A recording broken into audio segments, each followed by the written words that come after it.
Rock Gamers! Today on Dice and Dragons, we are going to be reviewing Spirits of the Forest by Thundergryph Games, designed by Michael Schacht and Natalie Dombois. Now, there's an interesting story about this game, and if you want to hear more about it, take a look at our unboxing video. Now, this is the deluxe version of the game, meaning that it includes the expansion content as well, but we are only covering the base game. And before I toss it over to Julie, we neglected to introduce ourselves. So here's my lovely wife, Julie, and I am Jason. Now I'm going to let her take it away and tell you more about the game itself. So this is a 1 to 4 player game that is for ages 14 and above. Again, you know, in this case, I think you could probably play with somebody that's a little bit younger than 14. Even a lot younger, I mean, depending on who they're playing with, because we'll talk more in the review about the strategy, but the base of the game is fairly straightforward, I'd say. And this is a quick game. It's about 20 minutes. I can say both the 2-player and the 4-player version plays in about 20 minutes. Yeah, we've played this at 2 players, we've played it at 4, and as Julie said, it doesn't really take all that long. Now, to tell you guys what you're going to be doing in the game, essentially, there is going to be a slew of 48 tiles in front of you, and you are going to be acquiring the tiles, and depending on what you acquire, you are going to be getting points. The person with the most points will win the game. Now, there are also some other bonus tokens you can get as well, but we'll talk about that as we get into the how to play. Now, with that being said, Julie, what are we going to be doing with the game? We're going to take it to the table. So we're going to grab our drinks, grab our best friend,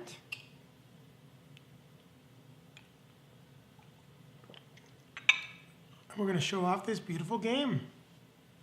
I think that's what really got you about this game was the box, the production value. I don't know if we would be playing this if it wasn't the deluxe version. If it wasn't this pretty, I don't know. So many other games to play.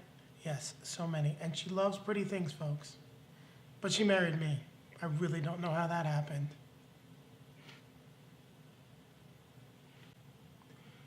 Now we're going to take a look at the components for Spirits of the Forest. We are only looking at the components that will be included in the base game. We do have the deluxe edition, meaning there is some expansion content, but we have not taken that out. If you'd like to see the expansion content, we do take a quick look at it in our unboxing video. Now, with that being said, let's dive into these components. Now we're going to start with the spirit tiles. Now these aren't all of the tiles. If I'm not mistaken, there is a total of 48, and there are 9 different types of spirits.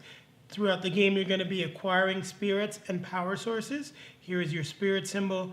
These are your power source symbol. There are 3 power sources: sun, moon, and fire, and the 9 different spirit symbols. Tiles will either have 2 spirits, spirit and a power source, or even just a spirit. During your turn, you can acquire up to 2 spirits, meaning you could acquire the 6 right here, or for example, these 2 5s. Now, we'll talk about that when we get more into the how to play, but that covers the gist of the spirit tiles. Now, we'll move on to talk about the stones, and the other important thing that you're probably going to be using your stones to reserve, or at least try to, the tokens. Now here are the 4 elemental stones, as this is a 4-player game.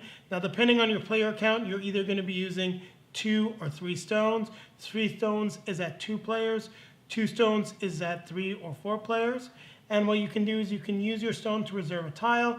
If somebody would like to take that tile, then they have to take one of their stones and remove it from the game. Now, the other things that you're going to be looking at, and they come out randomly, I believe there's only 8 of them out per game, are these tokens. Now, the plus symbol here represents a way to get a stone back that has been removed from the game.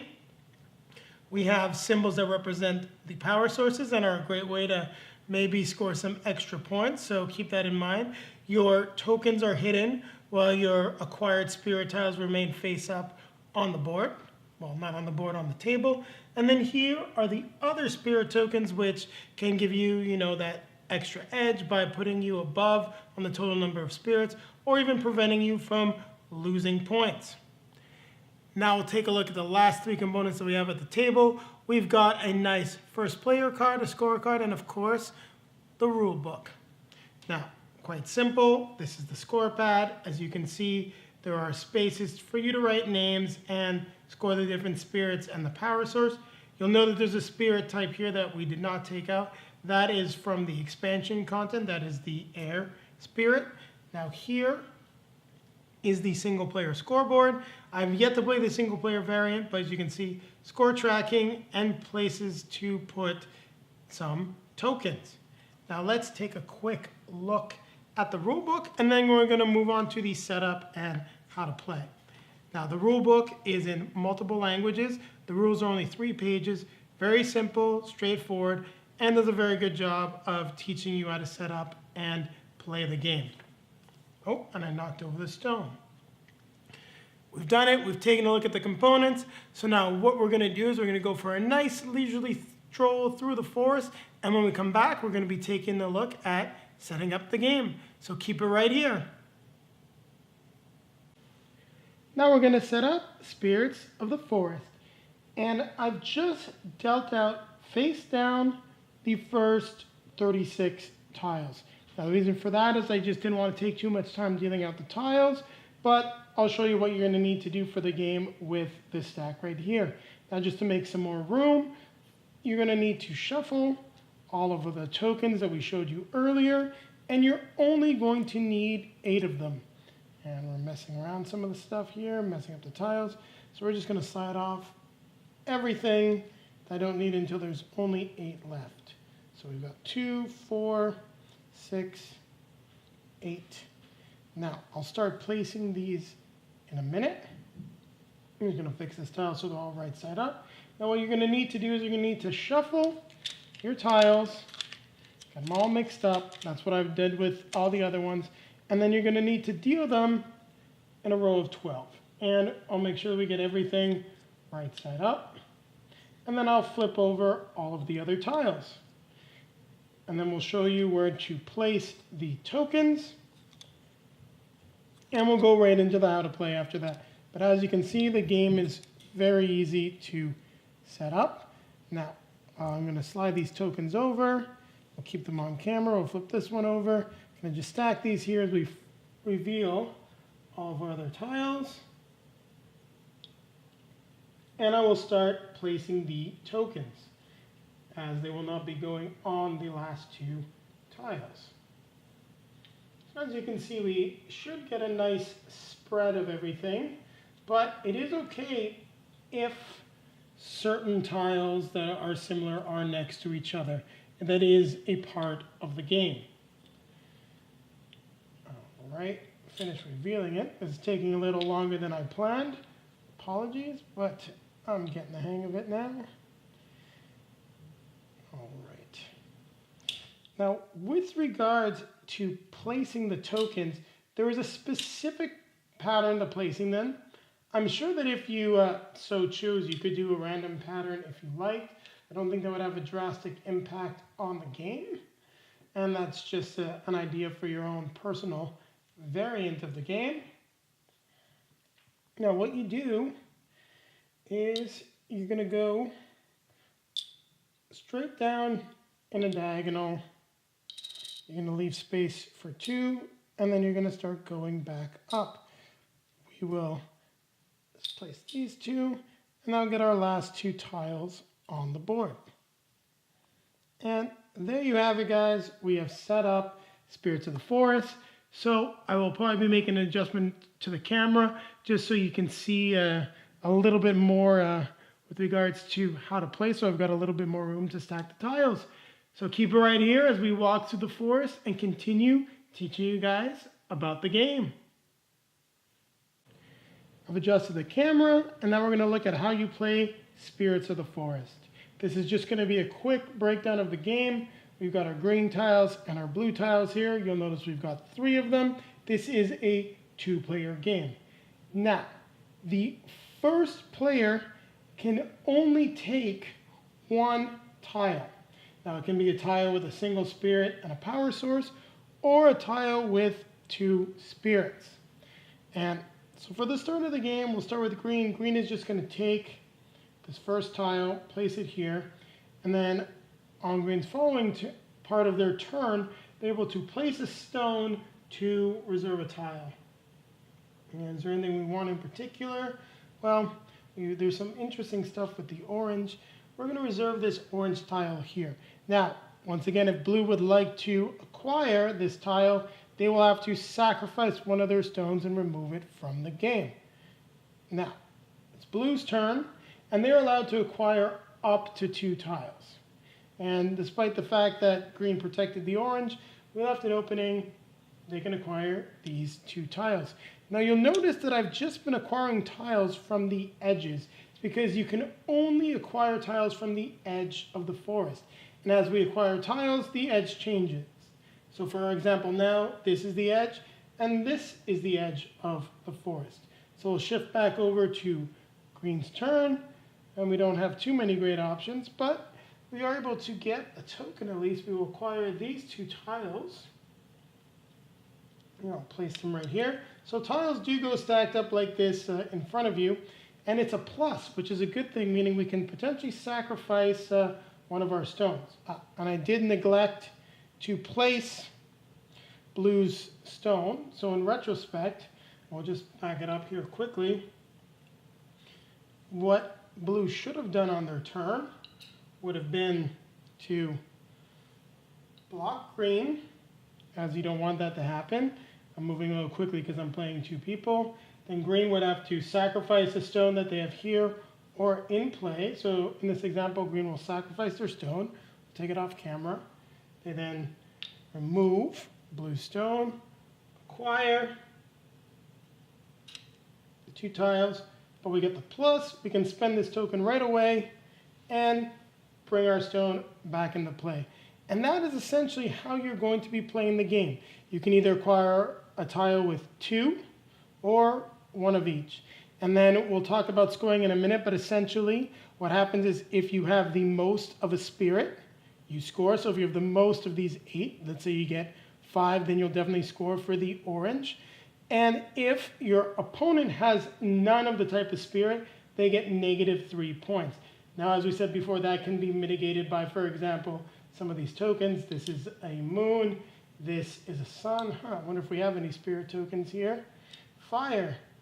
Yeah, so here we got one of the little blue guys. Now, for example, if blue did not get any of these blue spirits but had this token, they would not score negative points.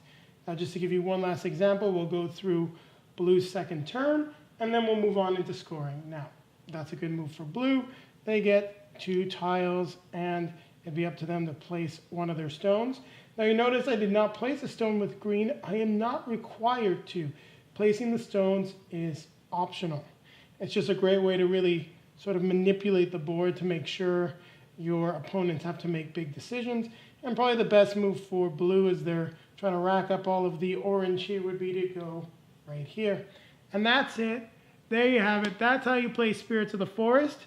So we're going to be back with scoring, and then we're going to take you to a review of the game. Now we're going to take a quick look at scoring. Now, obviously, this is not a proper setup for scoring. This is just a quick example. So what we're going to do is we're going to go through green and blue's tiles, and you'll notice they have some similar ones and some different ones, and we're going to score them. Now, in the cases to what looks like this spider spirit here, you notice that green only has 1.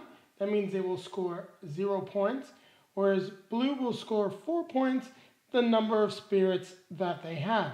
Now, what I'm going to do as we score is just remove tiles that we don't necessarily need for later on. You'll notice that neither of these have a power symbol, meaning you can just sort of put them off to the side after you've recorded the score.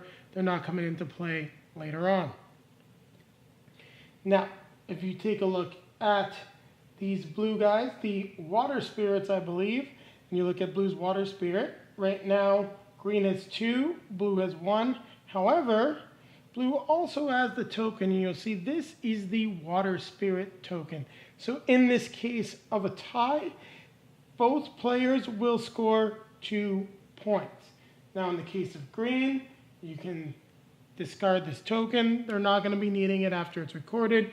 Blue will still need theirs because of the flame symbol.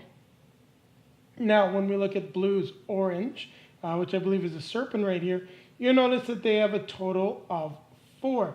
Now, in this case, it does appear that green would get a -3. That is what is scored if you do not have any spirits.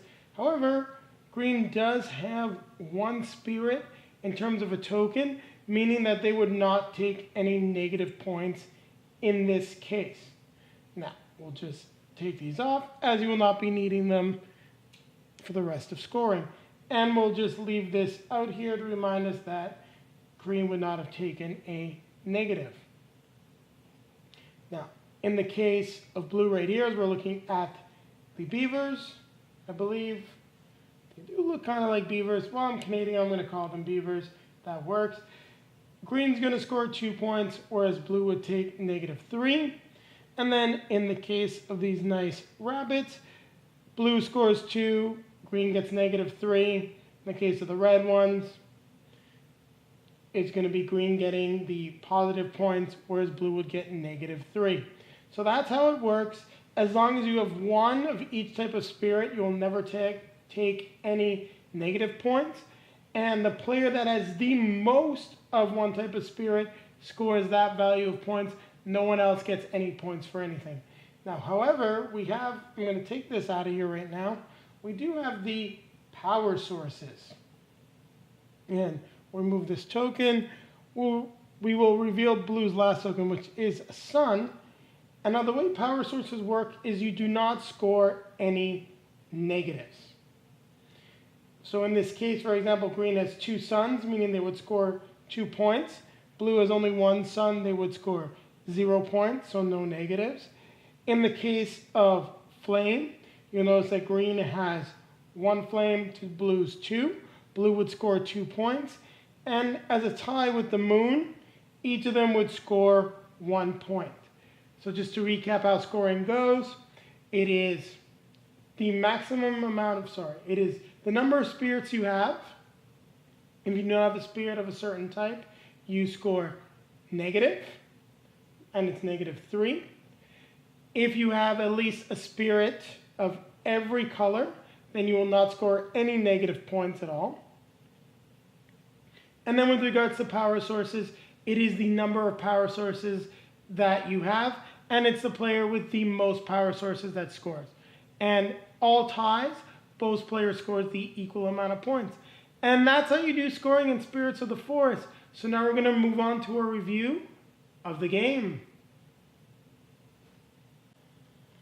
So Spirits of the Forest. What did you think of the game? Well, I think once you did the unboxing, I was really intrigued because I thought it was really pretty. I like the feel, the production value. I like the feel of the pieces, the tiles, I don't know what those are, eggs, but The stones. Okay, So the elemental stones. they look like eggs. A little bit. So, I mean, I really like that. I thought it was interesting. You told me, though, this wasn't one of those ones that I really love. It's not a cooperative game. It's not a game where, you can actually be in your face to your opponent and really make their life miserable. It's one of the lightly competitive games. Well, not lightly, but I would say low on the player interaction, per se. Yeah.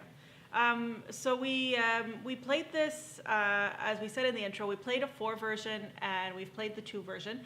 The first time we played it with 4 people. I think I like both versions, but I think the 4-person version and the 3, I'm thinking probably the 3 as well, is a little less in your face, I would say. When we were playing just the 2 of us, it's almost like counting cards. You really do have to pay particular attention to what the other person's picking up and make a point of, the strategy is very different. When you're playing 4 people, there's a little bit more strategy to it, and there's a little less, it's a little bit more based on luck as well of what's there, but less about trying to keep your opponent from getting tiles. So No, for I'll definitely agree with you there. And the two-player version, that really is what the game is. It's preventing your opponent from getting tiles or trying to push them to take the tile that you want them to take because it's the best move for them, even though it's going to open up a very good move for you. So I'd say that the game feels a little bit more calculating, Yeah. as you said, like the counting card feel at two players, which is good for a quick filler game, but it's not necessarily good for us on a game night. No, and so when we played it yesterday, we played it twice, and I think the first time we had to get a feel for what we have to do and how things add up. There's a little bit of added complexity, which I like, that it's not just the spirits.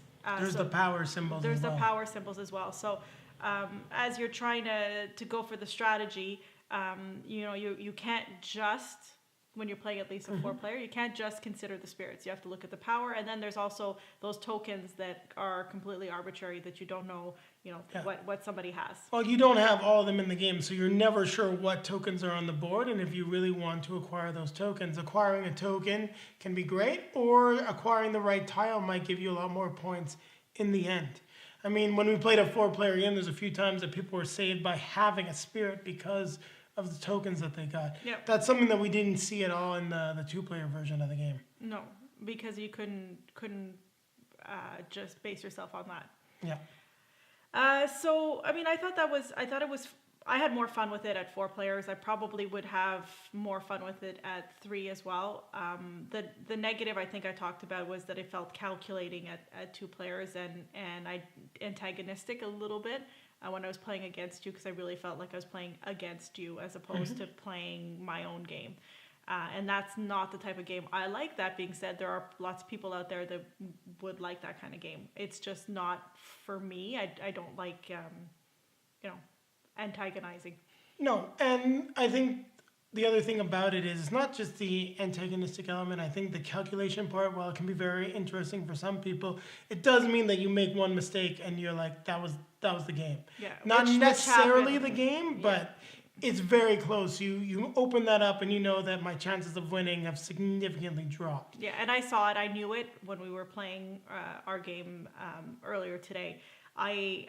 I saw it right away. When I pulled one tile, I was focused on trying to get the tile and Jason not taking it. And then when I took it, I hadn't seen the one step later, which meant that he got, basically, I guaranteed him to maximize the score on one that I could have won otherwise. So I That was mean, about the difference, like 3 points, I think. it was more. I would have won by more than 3 points if I had prevented that from you. I would have won by more. But you ended up winning by 3 points. It was still a close game. We haven't played a game of this that wasn't close, and I think that is very interesting about the way the game is designed. Well, we also played it with people who know how to play games and who would understand strategy. We didn't play it with novices, and maybe if we had played it with people that don't play as often, they may not have picked up on the strategy as quickly.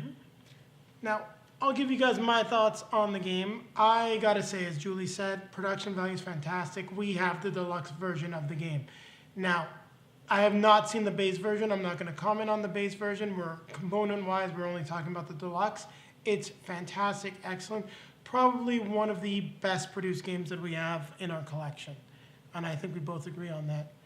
Like, this is sturdy, and I'm not worried about any damage coming to it. Love the box. And the art is fantastic. And I know that I believe, and I might be making mistakes, so guys at Thundergryph or other people, please let me know in the comments below. I believe it was Natalie Dombois that did the art. And the art is a big part of the game. It gives it a real whimsical feel. And I really like it. Almost captures the aspect of like the forest spirits that you see a lot in Japanese culture, and that was a big plus for me in terms of the game. I also think we both like the fact that you've got the rules in multiple languages in one rule book. I do know the expansion rules are unfortunately only in English, but the rule book is only about 3 pages, so learning the game and getting to the table is very easy. That being said, it is a competitive game, something that we don't always enjoy here on Dice and Dragons. I enjoy competitive games more than Julie, and I gotta say I really like this game. I can see myself taking out this game in almost any situation, being able to quickly teach the game, play the game, and with the expansion that is in the box, it does mean there is an added layer of complexity that we're going to be able to get to the game. I do think that the game is rather simple, and that's good, but I think it would get played out without the expansion. I don't know if you feel the same as I do in that regard.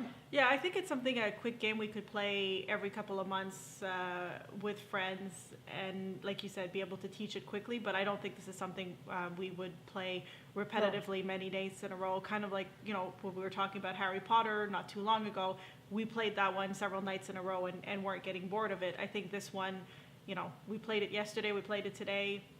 I wouldn't suggest pulling it out tomorrow. No, and it is a filler game. I mean, in terms of what you're going to be looking at for a game night, you don't invite people over to play Spirits of the Forest. You take Spirits of the Forest out, you play with the people that show up first, and even if you're in the middle of a game, you know that the game's not going to take that much longer, and you can move on to something else. And it's also got a lot of complex strategy in that regard, and that's why I'm hoping that the expansion maybe makes the two-player game a little bit more balanced, maybe a little less antagonistic, and gives it a little bit more replay value. We're lucky enough to have the deluxe version that has that in the box, and I'm not sure when the expansion is coming to retail, but the retail price is significantly less than the deluxe version. And I gotta say, the game probably retails around, I don't know, I think in the expensive side is about the $15 mark, and that is a US, I believe, so about 20 bucks Canadian. You're getting a good game, something that will be a lot of fun and is definitely accessible for families. Now, I think we've covered the game well enough. I'm gonna let Julie give it her score. It's a 7. 7?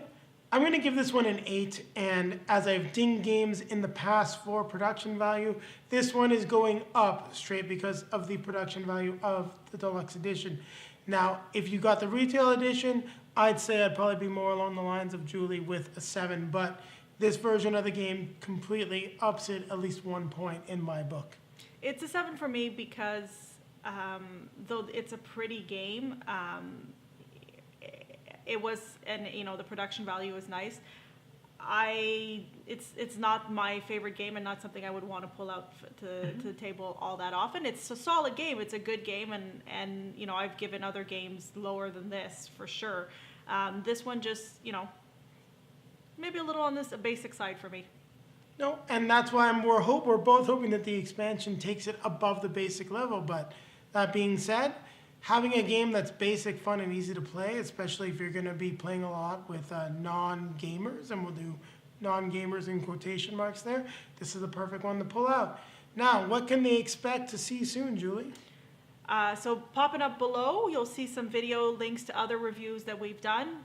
Don't know what YouTube's going to pick to put there, but different games that we've reviewed. You can also like, comment, or subscribe. We love hearing from you guys, so let us know what you think. And if you want to see more fresh content coming up, don't forget to subscribe to get the notifications. Yes. Click the bell is what she means. Click the bell. So we're grabbing our drinks, grabbing our best friend. And what are we going to be doing? We're going to keep playing games. We're definitely going to keep playing games. I gotta say, this was a pleasant surprise. It was fun. Yeah, and I'm hoping we get to play it more, and I do think you could play this with someone like a lot younger. Like, I think even an 8-year-old could play this game. But you gotta be careful with the pieces, especially if there's any toddlers around. Yeah, definitely not with toddlers. I said careful of the pieces.